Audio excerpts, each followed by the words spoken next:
Todos los días un ser querido cumpleaños. Y es imposible saber qué regalo desea esa persona. Por eso no cometas el error de tratar de adivinar. Regala lo que todos quieren. Dales la libertad de escoger sus propios regalos con Vanilla Gift Card. Es el regalo perfecto.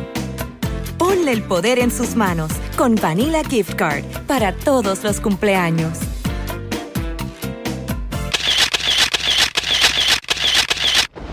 Estamos en Bonita Radio. Esto no es un cuento. Esta es la verdad. En breve, la periodista Carmen Enita Acevedo estará con ustedes.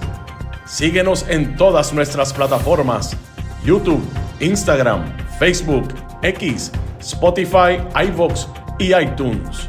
Agradecemos a nuestros auspiciadores. Cooperativa Seno Gandía, 70 años sirviendo bien. Vega Coop, de tu lado, siempre. Vanilla Gift Card. Apoya el periodismo independiente. Puedes donar en nuestra página de internet bonitaradio.net o periodismosiglo21.com a través de PayPal o tarjetas de crédito.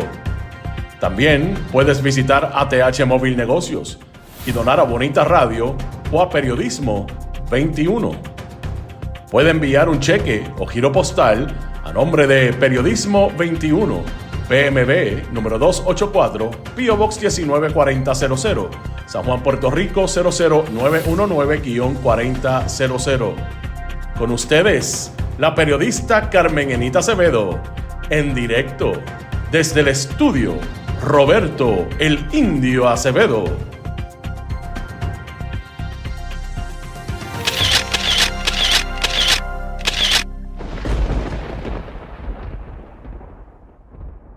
Seguimos aquí. Buenos días, soy Carmen Enita Acevedo y estamos a las 8:05 de la mañana en Noticias con Café por aquí, por Bonita Radio. Esta mañana vamos a hablar del Departamento de Justicia de Puerto Rico bajo las administraciones del Partido Nuevo Progresista.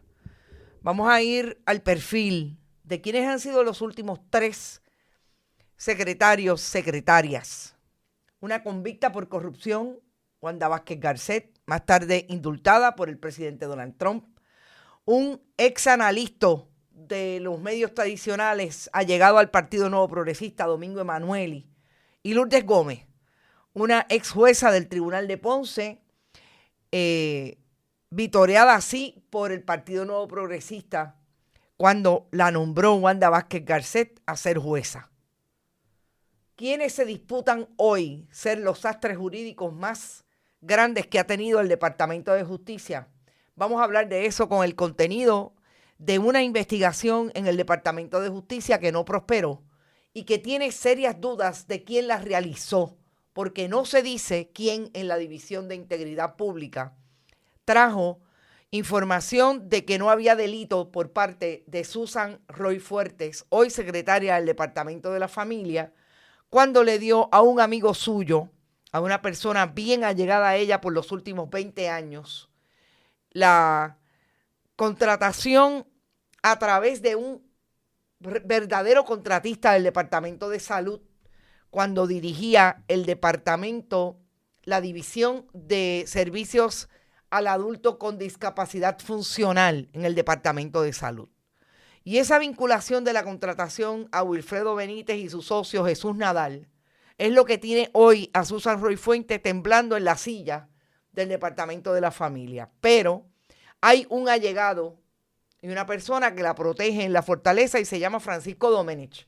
Y vamos a hablar por qué. Vamos a traer la información de por qué Francisco Domenech es parte también de este nuevo escándalo para la administración de Jennifer González Colón, que propone que puede ser la próxima en salir de la silla del gabinete constitucional por escándalos que hoy la gobernadora dice que son sombras nada más. Vamos a todo eso, vamos también a hablar del 1 de mayo, de lo que es importante destacar que está ocurriendo en Puerto Rico como en otros países del mundo, y es la posición en que han dejado de descaro en términos de la ejecución del Estado de no proteger a los jubilados y pensionados, sobre todo el gobierno de Puerto Rico. Y parece que van a marchar el próximo 1 de mayo.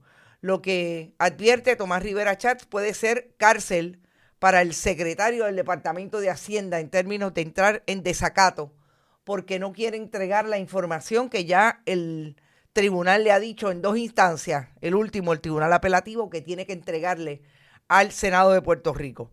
A ustedes, gracias por sus aportaciones, gracias Tito Crespo, gracias Irving Maldonado, y recuerden que siempre que estemos en vivo lo pueden hacer por aquí a través de este chat.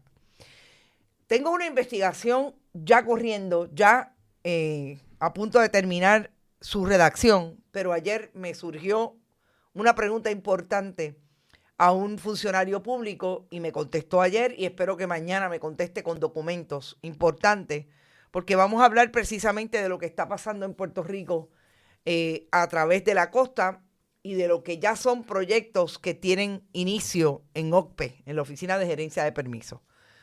Gracias por estar, vamos a ustedes. Domingo Delgado está por ahí, Irving Maldonado, Nereida Ramos, Reidy Ramírez desde Michigan, la diáspora que no nos falla. Luz Díaz, mi amiga Tata desde Winter Garden, Florida, Vivian López Pérez, Julia Rodríguez, Bodrogo, está por ahí Edgar Núñez, está Ivonne Padua, Rita Guzmán, Maribel Medina, Humacao en la casa, saludos amiga, Carolyn Miranda, Lilian Ferrer desde Chicago, Meribé Martínez, Edith Carrasquillo, Miguel Lozada, Ilka Hernández, Sandra Infanzón, hace días que no te veía, Miguel Rivera, J. Jiménez, Ariel Cartagena, Luis Franco, Efraín Borrero y Grajales desde Bayamón, buenos días, querida. Maritza Figueroa también está por ahí, Madeline Rivera también de esa área del norte de Puerto Rico, Bayamón, Edgar García, Mick Berni, María Busol, Lizeth de León, Alicea, Ismael Rosario, Ed Méndez, Nelson Guzmán, Luz Colman desde Chicago, María Colón Sánchez desde el centro del Gigante Dormido, María Crechoni, Aixes Camilo, Chacadaus, Tío Gaby, tú eres nuevo, no te había visto. Toda esa gente nueva, bienvenida siempre a Bonita Radio. Llegaron donde tienen que estar. Adalberto Ramos, también Edgar García está por ahí, J. Jiménez, Olga Inés, Elizabeth Linares y también está por ahí Pilar y Fermín. Bueno, vamos a la información que tiene que ver con el 1 de mayo y lo quiero destacar porque me parece que también nosotros tenemos que entender que estos no son problemas exclusivos de Puerto Rico y las imágenes hablan por sí solas. Esta es una imagen de cómo se ha tirado a la calle ese gran grupo de jubilados que hay en Puerto Rico, sobre todo del gobierno de Puerto Rico. Recordemos que el gobierno de Puerto Rico se constituye en el primer patrono de nuestra población, un país pequeño, con un gobierno no solamente grande, un gobierno importante desde el punto de vista de lo que debe proponer un Estado para satisfacer las necesidades de sus ciudadanos y ciudadanas, antes de que se creyera que la empresa privada y el proyecto neoliberal para seguir enriqueciendo a los que son más ricos podía sustituir al patrono gubernamental. El problema es que el interés del patrono gubernamental siempre será, se supone, sabemos que hace unos 30, 40 años en Puerto Rico estamos en precario con ese concepto, pero el concepto de el gobierno como el gran patrono para satisfacer las necesidades del país, se supone que piense precisamente en esas necesidades, en el desarrollo económico, en el futuro de la población y no en el bolsillo de cada uno. Sabemos que lo invertido que ha estado esa línea para atraer a personas que piensan, sobre todo desde el Partido Nuevo Progresista, los hay también y bastante aumentando, en el caso del Partido Popular, quienes han sido gobierno también en Puerto Rico, piensan que no, que deben enriquecerse ellos, después el partido y después las necesidades del país. Esos son los que alegan que lo que hizo Petro en Colombia no se hace desde visiones socialistas y visiones precisamente del Estado paternalista. Pero la realidad le está dando en la cara. Hay un escrito que acabo de consumir esta mañana de aparentemente un profesor universitario que habla de lo que ha crecido la ideología independentista o por lo menos progresista en Puerto Rico en los últimos años. Y yo creo que es importante, lo voy a traer con alguna discusión que podamos tener más amplia, porque es importante establecer por qué la Universidad de Puerto Rico, como conjunto de producción de conocimiento e investigación, no está hablando más de ese asunto. Yo soy de las que sostengo por experiencia personal que la Universidad de Puerto Rico, que defendemos y vamos a defender hasta el final, independientemente de lo que sabemos, son críticas importantes que hay que hacerle al interior de la universidad y de sus estructuras, independientemente del gobierno, de las comunidades universitarias. Se convirtió en un momento dado en un foco de zona cómoda para sus ejecutores. Y esa zona cómoda tiene mucho que ver con que usted envejece en un lugar donde nunca ha tenido mayores problemas para recibir su salario. Eso ya no es así en la universidad. Incluso no puede ser, es posible que no sea así, o por lo menos esté bastante amenazado, los recursos de las pensiones de los pensionados y jubilados de la Universidad de Puerto Rico. Y esa zona cómoda se vivió de los portones hacia adentro de la universidad. Y desarrolla personalidades como, por ejemplo, que en la Universidad de Puerto Rico nadie quiere ser enemigo de nadie.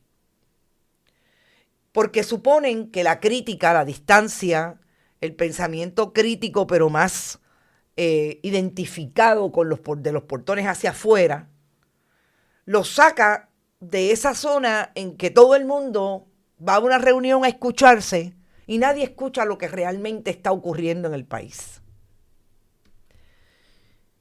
Se oye bien sencillo, pero es mucho más complejo.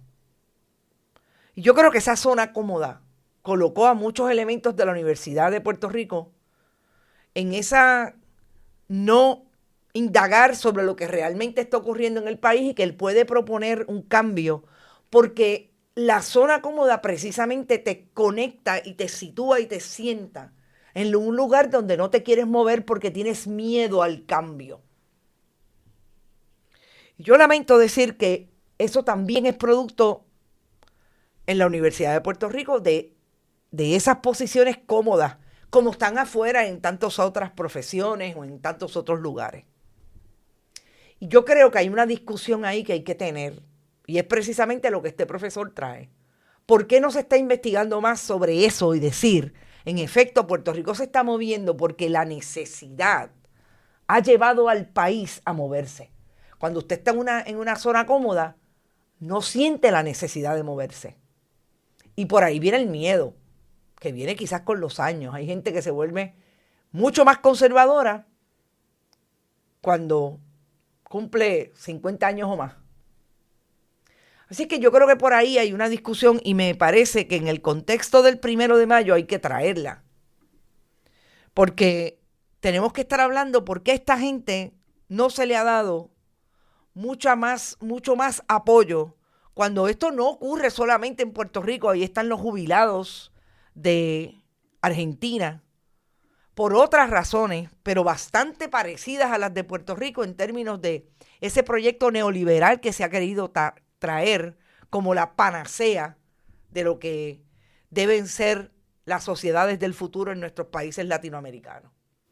Y no solamente aquí, Argentina, Colombia, sobre todo Argentina, que hay un nivel de distancia entre la gente que tiene y la que no tiene, sobre todo en estos jubilados. Y me parece que lo que va a ocurrir el 1 de mayo, si se conjugan todas esas fuerzas, es importante porque nosotros le debemos a nuestros jubilados esa voluntad hacia afuera. Se llame como se llame, profesor universitario, bombero, lo que sea. Los jubilados que construyeron este país en un momento dado, que ahora deberían estar disfrutando de esas jubilaciones y sabemos que no lo pueden hacer por lo precario. Ahí están los maestros, ahí están los policías. Yo creo que se merecen que nosotros les demos el apoyo, aunque sea una vez al año el 1 de mayo. Y decir que lo que ha ocurrido en este país es que precisamente los han dejado en la inopia. Y la responsabilidad es del Estado. Independientemente, volvemos de las críticas que podamos tener en los diferentes escenarios donde hay, obviamente, otra gente que no es el Estado constituida, que también participan de haber colocado a los jubilados en la zona precaria en que están hoy. Cuando yo escucho y leo lo que está ocurriendo en Argentina con relación a que no pueden llegar al último día para pagar medicamentos, para pagar comida. En Puerto Rico hay de esa gente. En Puerto Rico hay personas y hay maestros que cobran $600, $700 de pensión mensual. Eso es básicamente lo que pagan de medicamentos. Así es que me parece que es importante. Vamos al tema de Tomás Rivera Schatz y el secretario del Departamento de Hacienda, Ángel Pantoja. Yo creo que lo que le dice Tomás Rivera Schatz a Ángel Pantoja puede estar dentro de poco puesto en sitio en términos de exigirle a los tribunales que decidan si en efecto está en curso en desacato el secretario del departamento con relación a los documentos que se le pidió en el Senado que tienen que ver con las informativas de los contratos de gobierno que pueda tener Antonio Sagardía, ex secretario del Departamento de Justicia. Fíjense que ahorita vamos a hablar de los ex secretarios del Departamento de Justicia. Antonio Sagardía es ese secretario del Departamento de Justicia que lo menos que ocurrió cuando fue secretario en la administración Luis Fortuño fue que lo acusaron de ponerse debajo del sobaco $25,000 en efectivo en un restaurante del condado como pago de un cliente con relación a algo que había hecho como secretario. Eso nunca se investigó y hoy tenemos a Antonio Sagardía no solamente como analista de los medios tradicionales desde el Partido Nuevo Progresista, sino también como contratista con la chequera del pueblo de Puerto Rico. No le he terminado de leer, pero ayer el economista Caraballo Cueto tuvo una excelente columna llamando, como solemos llamar acá, los verdaderos cuponeros del pueblo de Puerto Rico, a los cabilderos y a los contratistas del gobierno, Antonio Sagardía incluido. Así es que Tomás Rivera Schatz dijo en una carta al secretario del Departamento de Hacienda, Ángel Pantoja, tanto el foro primario como el apelativo le han ordenado la entrega de la información solicitada mediante la petición 2636. Los pronunciamientos del tribunal han sido categóricos. El amplio poder de investigación que posee la Asamblea Legislativa, la legitimidad de la investigación en cuestión y la ausencia de confidencialidad o derecho a la intimidad que impida la entrega de los documentos requeridos.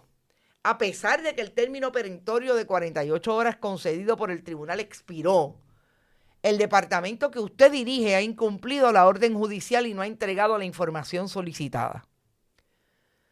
Por lo que se le concede un plazo final e improrrogable de 24 horas para que cumpla con la orden, según confirmada por el Tribunal de Apelaciones, y proceda con la entrega inmediata de la información requerida.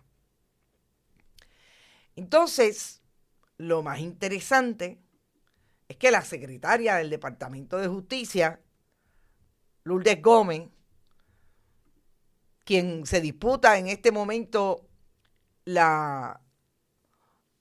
el premio Desastre Jurídico de la década con Domingo Emanueli, dice que todavía están pensando si van a apelar, a reconsiderar de la determinación del Tribunal de Apelaciones, que yo me imagino que bajará, no al lugar. Y entonces se cuestiona, primero, que me parece interesante que la vida le juegue a Tomás Rivera Schatz esa jugada que boomerang, que no parece que no esperaba, de que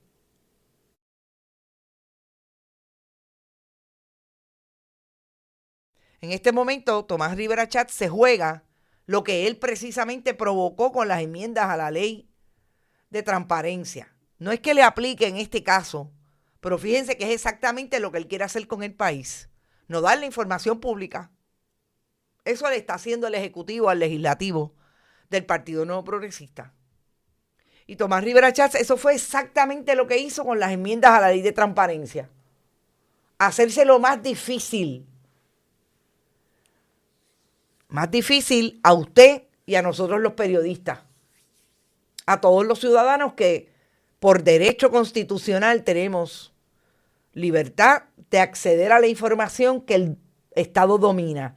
Pero ¿qué quiere hacer Tomás, o qué quiso hacer y lo logró Tomás Rivera Schatz? Ponernos las trabas para que no podamos conseguir la información.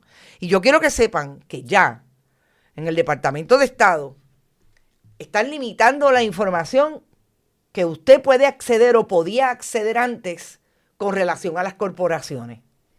Aquello que era importante cuando usted buscaba información de una corporación para decidir si en efecto le estaban mintiendo con relación a si participaba o no participaba de la corporación. Como me pasó a mí literalmente con Carlos Mellado cuando me negó que él era parte de una organización y una corporación de aviones a la Isla Nena, y le daba contratos a esa corporación como ambulancias de emergencia, a ambulancias aéreas. Yo pude acceder a la información porque podía entrar a todo lo que había decidido esa corporación y que se supone que sea público y usted lo radique en el Departamento de Estado. Ahora no se puede. Para que vean cómo el Partido Nuevo Progresista en 3 administraciones ha seguido cerrando el cerco para que usted no se entere. Importante. Y en ese momentum está Tomás Rivera Schatz con Ángel Pantoja. Ángel Pantoja le dijo, pues no te la voy a entregar. Hay algo bien importante en todo esto y es que el Departamento de Justicia ha mantenido esa secretividad en las 3 administraciones, Ricardo Rosselló Nevares, Wanda Vázquez Garcet, Pedro Pierluisi y Jennifer González Colón. Y lo hace sobre todo porque yo creo que el Departamento de Justicia, como ha operado bajo la administración del Partido Nuevo Progresista, es que allí no se nombra a nadie que no sea PNP y sea un fiel y leal correligionario que no va, por ejemplo, a filtrar información. Entonces piensan que de ahí no sale nada, que yo creo que lo más importante, por lo menos para mí como investigadora y periodista, es tener información documental, porque obviamente usted va apoyado con un documento y eso le da no solamente standing y credibilidad, sino amarra lo suficiente lo que usted trae como información y la denuncia. Entonces piensan que eso nunca va a pasar. Yo lamento decirle a Tomás Rivera Schatz, a los dirigentes de este país en este momento del Partido Nuevo Progresista, mientras más ustedes han querido oprimir esa posibilidad, más la gente sale y se protege y le da información a los periodistas. Porque es que no hay manera de que este país siga viviendo el nivel de opresión que vive, con una calidad de vida deteriorada de principio a fin, y ustedes sigan hartándose de dinero a través de los cuponeros, los cabilderos y los que le dan los chavitos y donativos a los políticos para ganar cada 4 años. Yo creo que esa presión es lo suficientemente grande como para que la gente diga, ¿sabes qué? Eso está mal puesto, taquiti, lo cojo y se lo entrego a la periodista. Créanme, a mí, yo no me tengo que mover en muchas ocasiones. No me tengo que mover. La información se encuentra. Hay que buscar bien. Sobre todo, como siempre le digo a los nuevos periodistas, hay que saber dónde buscar y ser lo suficientemente ágiles para mantener fuentes de información, que es lo más difícil de este trabajo. Lograr la confianza de la gente para obtener la información.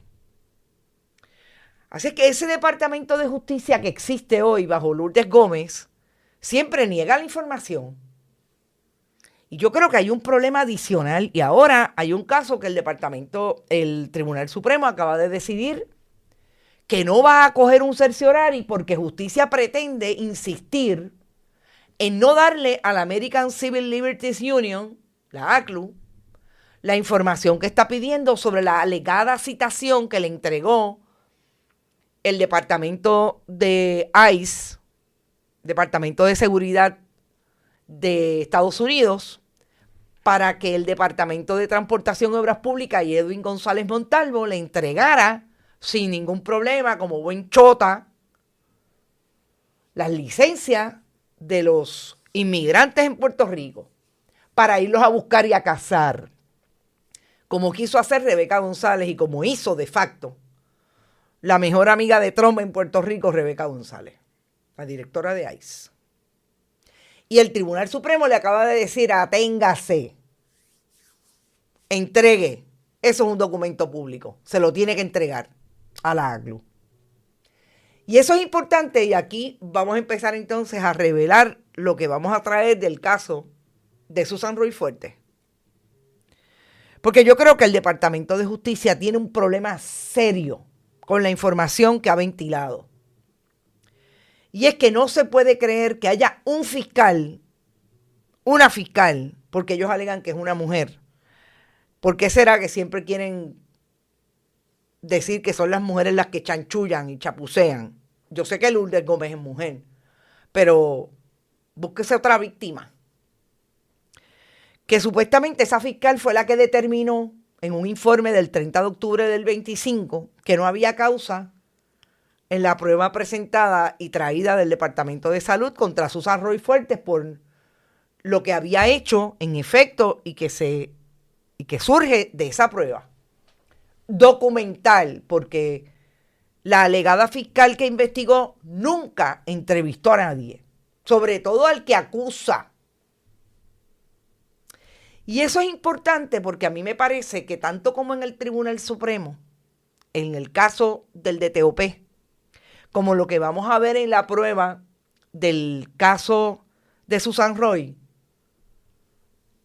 hay serias dudas de que haya existido en efecto una investigación que determinara eso que ahora dice Lourdes Gómez que determinó una fiscal cuando vio la prueba. De que no habían delitos posibles en la conducta de Susan Roy Fuertes. Yo tengo serias dudas de que en efecto se haya llevado a cabo una investigación, porque ustedes saben lo que pasa con esta línea del Departamento de Justicia, que este informe, quien lo entrega ayer, es Lourdes Gómez.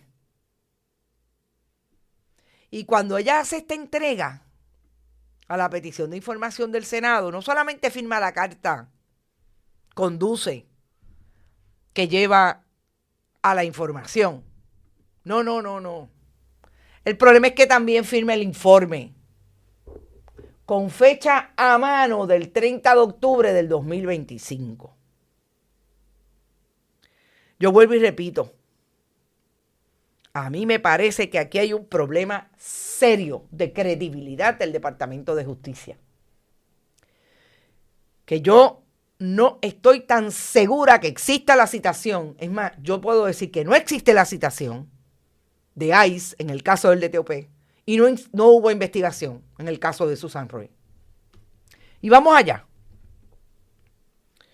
Vamos a empezar con lo que yo creo, y ayer lo traje súper claro.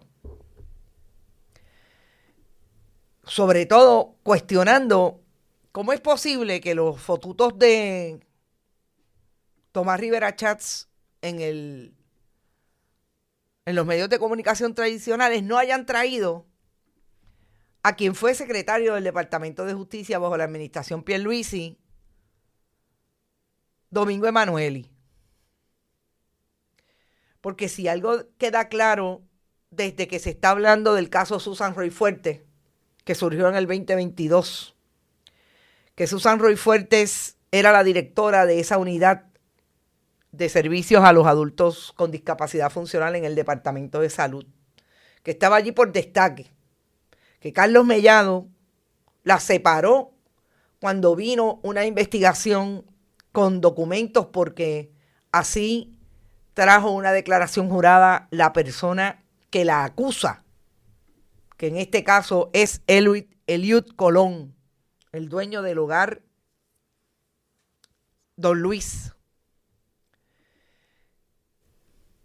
que lo hace porque lo sientan en una reunión en el 2021, en 2022 en el 21, perdón, y le dicen: te vamos a dar $60,000 al mes para que cuides a fulano, un hombre en aquel momento de 43 años, agresor sexual, que tenía serios problemas de conducta, de violencia, y te vamos a dar $60,000, pero de esos 60,000, que es buen dinero, se lo dijeron como en 3 ocasiones, tú le vas a pagar a fulano, que es el amigo de Susan Roy Fuertes, Wilfredo Benítez, a través de una corporación que tiene con un amigo que se conoce como OneSource. Y que Wilfredo Benítez es la persona que estuvo en esa reunión y la que supuestamente iba a traer de esa corporación los cuidadores para esta persona.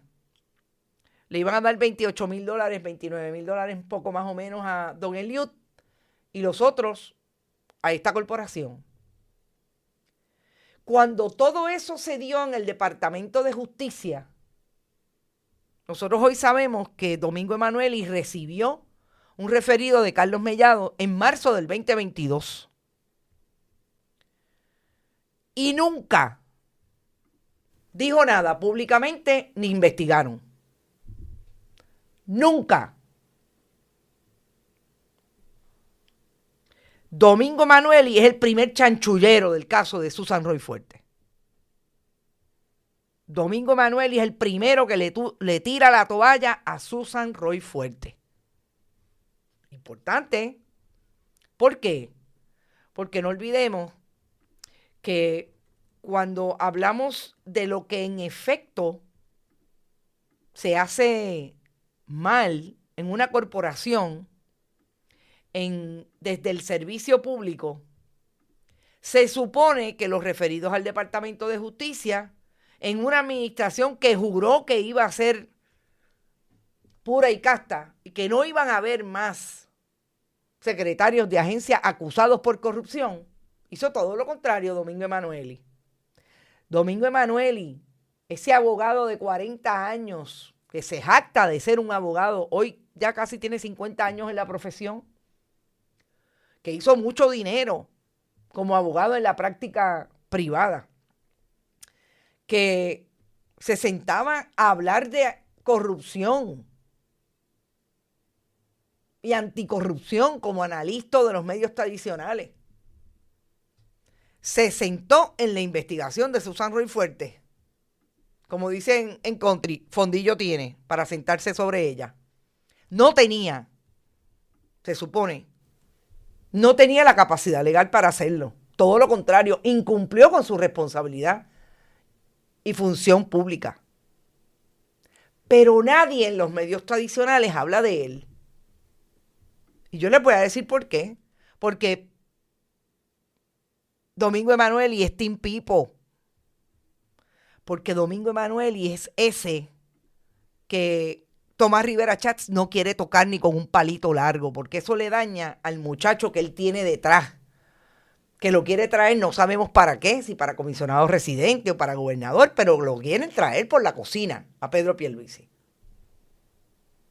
Y yo creo que eso es lo primero que queda bien claro cuando vemos el documento, y de hecho, déjenme buscarlo porque yo creo que es súper importante ese documento. Y no lo tengo aquí. La carta que le envía Carlos Mellado precisamente a Domingo Emanueli, cuando le dice, yo lo voy a referir porque aquí pueden haberse cometido delitos relacionados con la función pública y también violaciones a la ley de ética. Y es importante, ahí está la carta, fuera de toda duda. Domingo Emanueli Hernández, 16 de marzo del 2022. La carta de Carlos Mellado. ¿Y qué va a decir Mingo Emanueli? ¿Que se le perdió? En el montón de documentos que tenía allí. Que no la encontró. Nunca. 2022. Llegamos al 2025. ¿Y qué pasó en el 2025? Bueno, pues lo que les digo.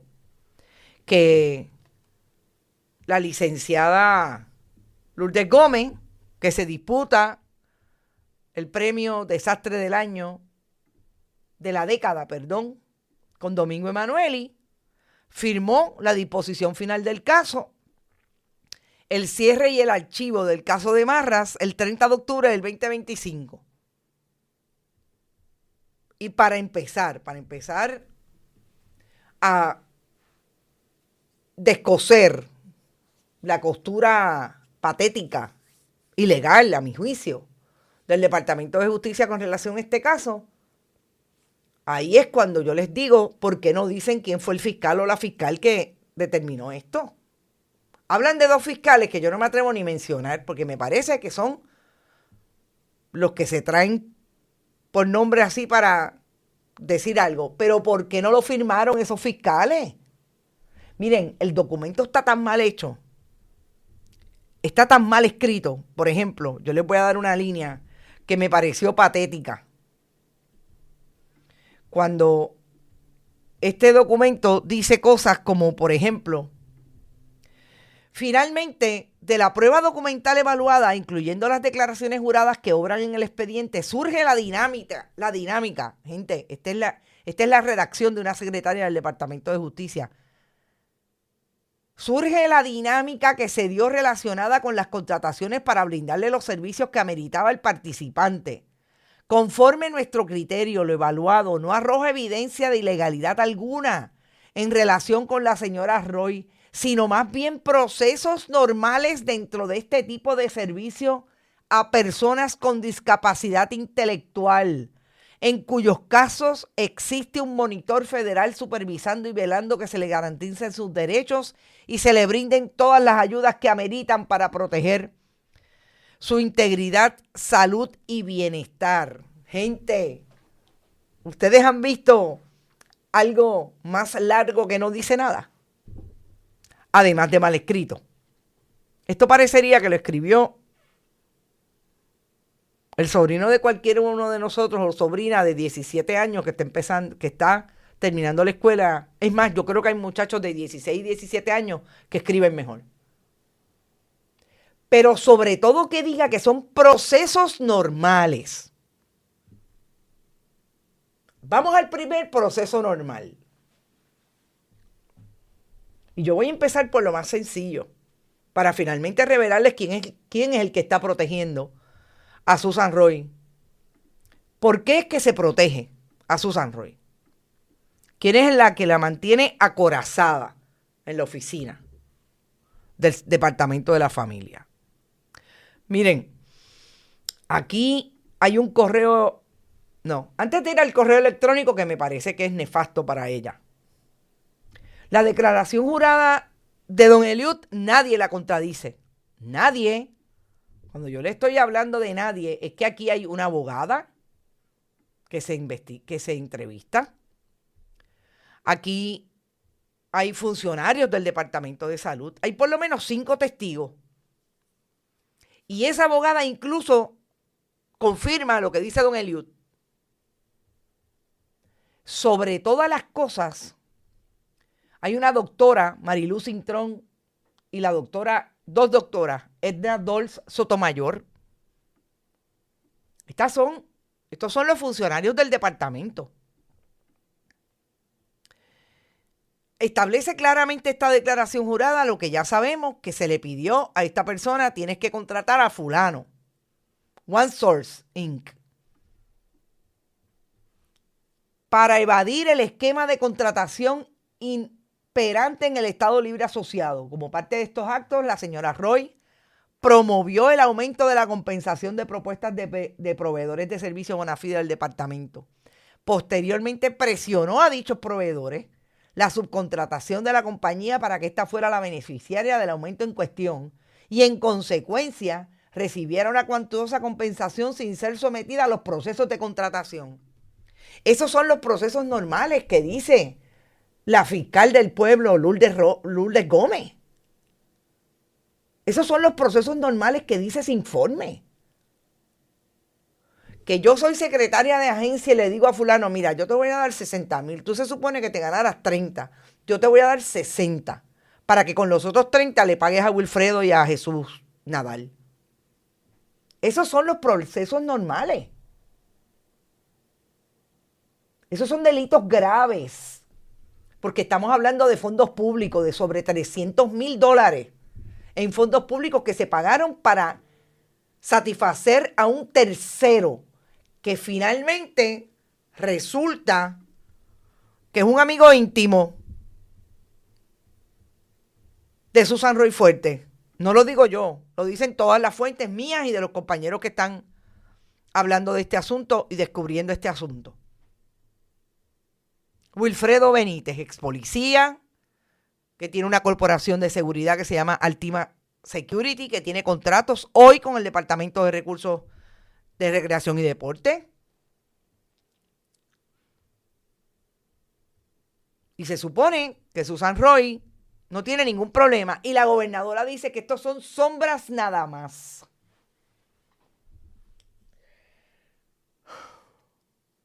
Gente, cuando uno sigue indagando en los documentos, se percata que Susan Roy, la secretaria hoy del Departamento de la Familia, entonces secretaria o directora de la División de Servicios a los Adultos con Discapacidad, tiene por lo menos intervenciones en reuniones donde estaba presente Wilfredo Benítez González, ese amigo de ella de hace 20 años, y que un funcionario del Departamento de Salud que se llama Kevin Sierra dijo claramente que a él lo habían relevado de las funciones de supervisión en el caso de ese participante para traer a Wilfredo Benítez González. O sea, esos son los procesos normales. Sacar a un empleado bona fide que le da servicio al departamento por lo que cobra para hacer el trabajo de supervisión y traer a un tercero que no ha estado traído conforme a los protocolos de contrataciones del departamento. Lourdes Gómez, que mucho le tiene que explicar al país. O por lo menos, mire, cuando se levante por la mañana mirándose al espejo. Eso fue lo que usted le enseñaron en la escuela de Derecho. Esa fue jueza. Y yo les aseguro que se acabe esta administración y la atornillan en un puesto en el Tribunal de Apelaciones.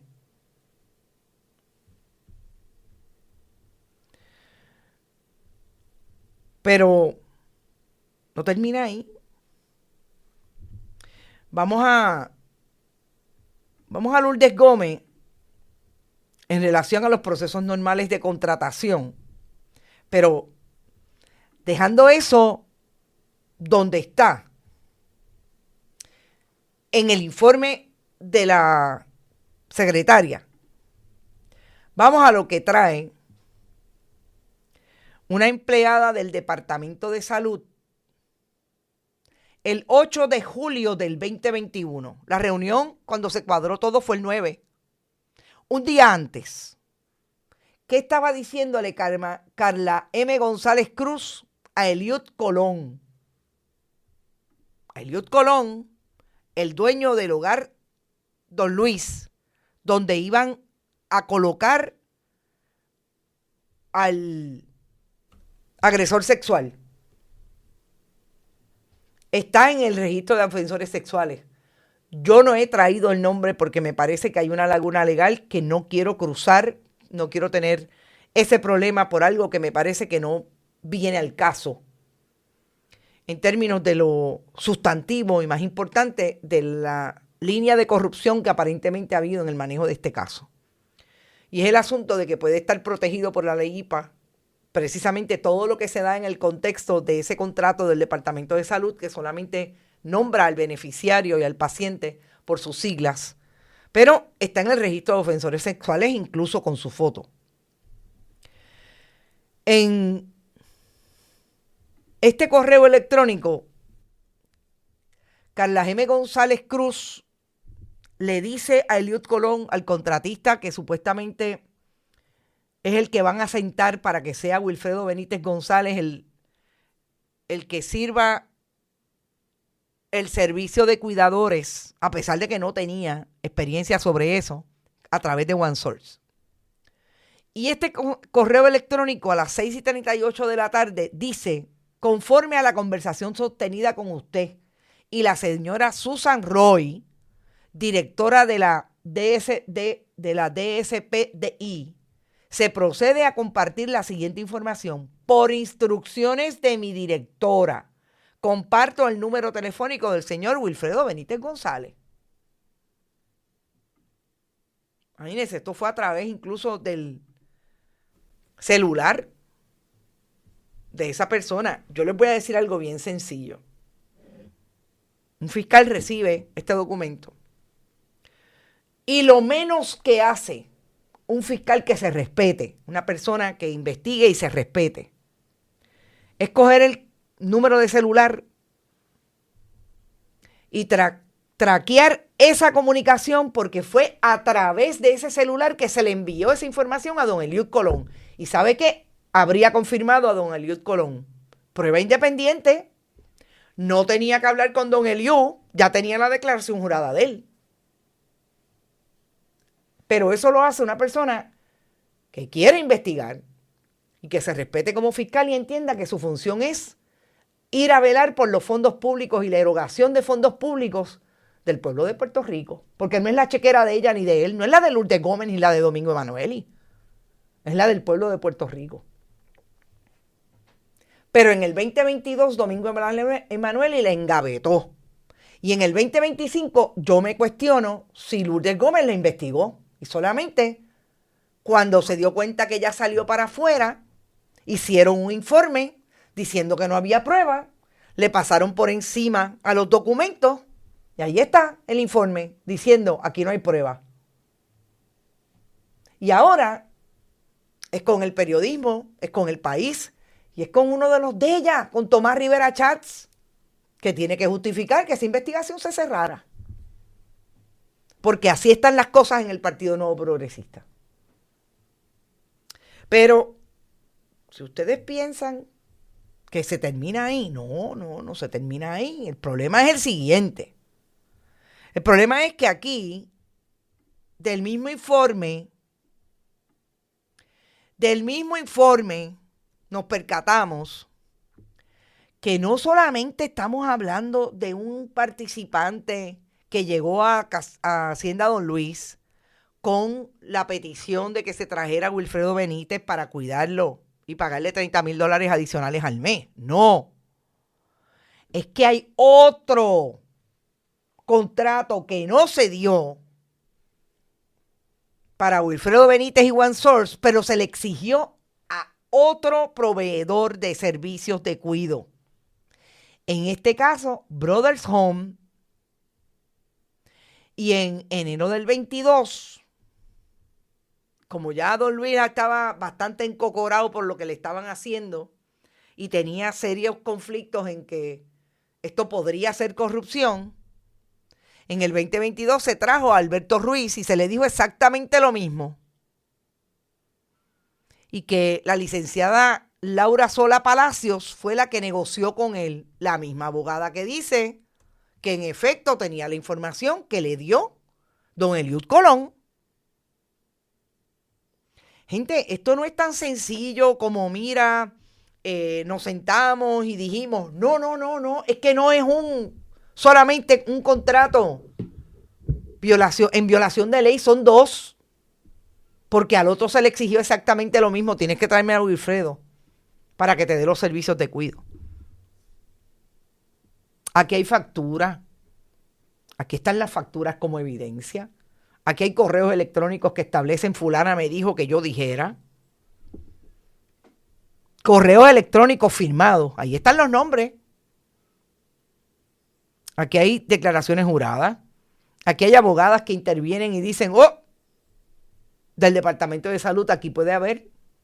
Pero el Departamento de Justicia, el que se supone que vaya al tribunal y sea un juez quien dirima si hay causa para creer que cometió delito, decidió que no lo iba a hacer. Que se iba a sentar en el fondillo grande de Domingo Emanuel y en el de Lourdes Gómez, ahí en la investigación.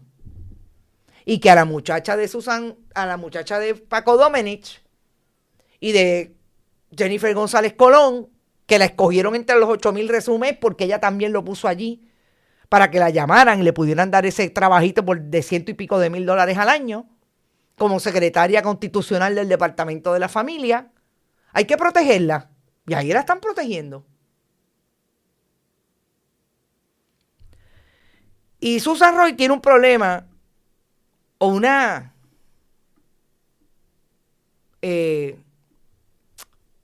o está agraciada por Francisco Domenech. Pero ¿saben por quién más que por Francisco Domenech? Bueno, porque es por osmosis. Por Manuel Torres. Porque ustedes saben quién trabaja con Susan Roy Fuertes allí en la oficina del Departamento de la Familia como su ayudante. Linet Martínez Ruiz, la esposa de Manuel Torres, el único dueño de Politank. La esposa de Manuel Domenech, de Manuel Torres, perdón. El amigo de Francisco Domenech, el que le hizo el favor a Francisco Domenech de darle todos los chavitos que le dio, $4 millones para quedarse con Politank. Y se supone que nosotros y Lourdes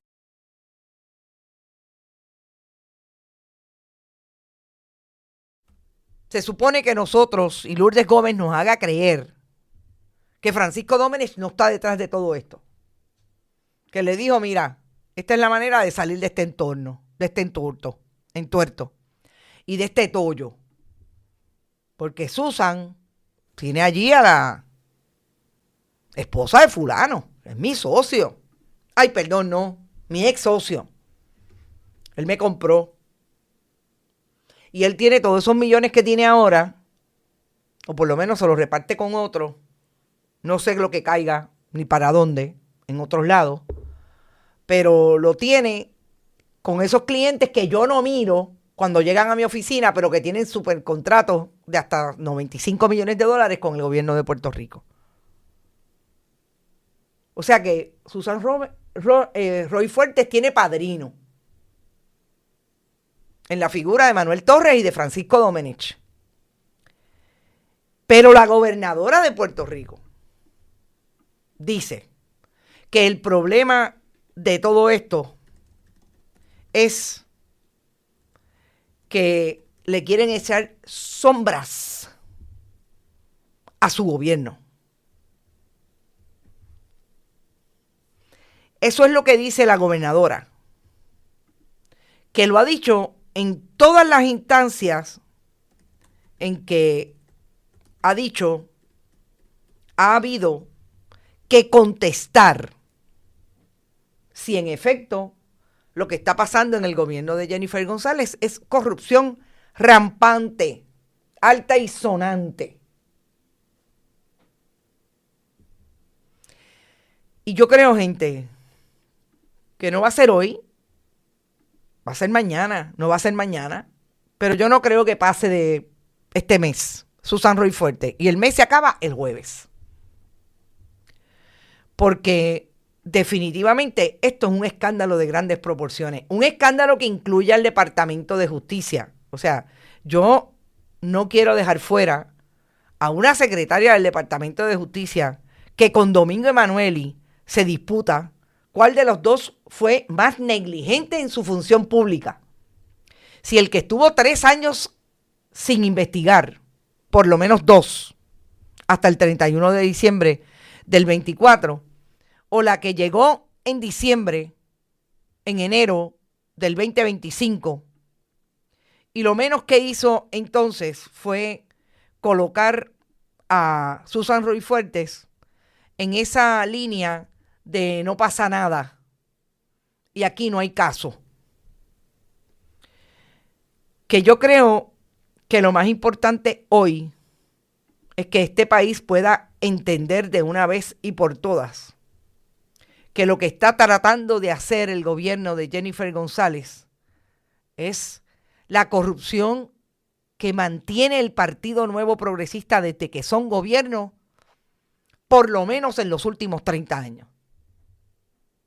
Y que no hay manera de que esto no sea idéntico a lo que ha ocurrido en Puerto Rico a través de el momento en que Pedro Rosselló González llegó a la gobernación y Álvaro Cifuentes crearon toda una estructura para lograr que el partido ganara cada 4 años a través de los cuponeros, de los verdaderos cuponeros del Partido Nuevo Progresista y del gobierno de Puerto Rico y de Puerto Rico entero, que son los contratistas y los cabilderos del Partido Nuevo Progresista. Y esto es evidencia, son documentos. Cuando yo escucho a alguien decir, porque es que la secretaria dijo que no había, más allá de dudas razonables, pero secretaria, eso no le toca decidirlo a usted, eso le toca a un juez. Ahí estaban los elementos en hechos y documentos que establecen que hay una controversia para que se dirimen los tribunales de si en efecto hay suficiente evidencia para creer, en principio, la cintila de evidencia, que yo creo que está más que cuadrada, mire, con un solo documento, con uno solo, con el correo electrónico de Carla. Con este correo electrónico tenía la cintila en regla 6. Y de ahí, todo lo que tenía que investigar, pero hay que investigar porque ustedes no se supone que los nombraron fiscales y la nombraron secretaria de justicia para estar dándole y haciéndole mandados a Francisco Domenech. Es para investigar y trabajar para el país, no para usted y para quererse un puesto en el 2028 de juez en el apelativo. A saber si hasta la quieren nombrar al Tribunal Supremo. Yo no dudo nada. Y la secretaria tiene una pregunta que contestar. ¿Se inventó el informe que le entregó ayer al Senado? ¿Quién fue la fiscal y quién fue el fiscal que investigó? ¿A quién van a sacrificar cuando Tomás Rivera Schatz pregunte? Esas son las preguntas que tiene que contestar. Nos fuimos. Gracias por estar. Recuerden, pueden apoyar nuestro esfuerzo de comunicación, de investigación periodística a través de este chat siempre que estemos en vivo. También lo pueden hacer en bonitasradio.net, fundacionperiodismo21.com, a través de PayPal, tarjetas de crédito, siempre en Bonitas Radio ATH Móvil y Periodismo 21 ATH Móvil, y además enviar cheques o giros postales a nombre de Onda Virtual o de Periodismo 21 y enviarlos al PMB 284 PO Box 194000 San Juan, Puerto Rico 00919-4000. Éxito, mañana es otro día, nos vemos mañana miércoles. Vamos a ver si mañana no puedo publicar el jueves o quizás el lunes, porque la información, la investigación es bien buena. Seguimos, gracias por estar. Hasta mañana, que la pasen muy bien. Este programa fue traído a ustedes por Cooperativa Seno Gandía, 70 años sirviendo bien. Vega Coop, de tu lado, siempre. Vanilla Gift Card. Y no olvide apoyar el periodismo independiente. Visite nuestras páginas bonitasradio.net o periodismosiglo21.com y donar a través de PayPal o tarjetas de crédito. También puede visitar ATH Móvil Negocios y donar a Bonita Radio o a Periodismo 21. Puede enviar un cheque o giro postal a nombre de Periodismo 21, PMB número 284, PO Box 194000, San Juan, Puerto Rico 00919-4000. Bonita Radio. Esto no es un cuento. Esta es la verdad.